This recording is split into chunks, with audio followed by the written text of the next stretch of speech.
jaay sama gars yi album Dip Doundou Guiss lépp fi la ñu fekk sama gars yi chroniqueur bu ñëw ci album bi naan laan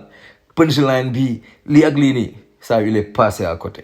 Cet album là c'est l'album de la maturité man may gis cover bi dama doon Dip mature moo ñëw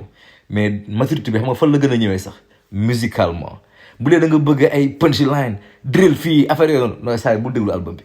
Album bi le gars il s'est investi musicalement il a fait des recherches musicales graves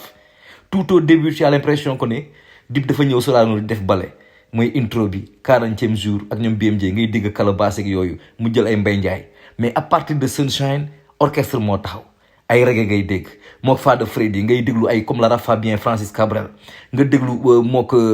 kii comment dire As The Best musicalité bi Dip indi non album bi du album ko ne non je te jure moins de 18 ans la Dip waroon def non Dip Marsa Dip toog na ay guddi nelawul je te jure recherche musicale yoo xamante ni